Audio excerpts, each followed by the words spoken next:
جب آسمان پھٹ جائے گا اور جب تارے جھڑ پڑیں گے اور جب سمندر ابل پڑیں گے اور جب قبریں اکھیڑ دی جائیں گی، تب ہر شخص معلوم کر لے گا کہ اس نے آگے کیا بھیجا تھا اور پیچھے کیا چھوڑا۔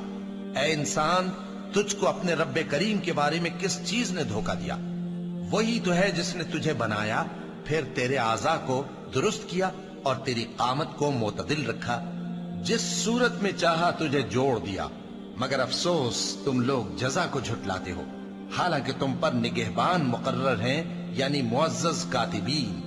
جو کچھ تم کرتے ہو وہ اسے جانتے ہیں۔ بے شک نیکوکار نعمتوں کی بہشت میں ہوں گے اور بدکردار دوزخ میں، یعنی جزا کے دن اس میں داخل ہوں گے اور اس سے چھپ نہیں سکیں گے۔ اور تمہیں کیا معلوم کہ جزا کا دن کیسا ہے؟ پھر تمہیں کیا معلوم کہ جزا کا دن کیسا ہے؟ جس روز کوئی کسی کے کچھ کام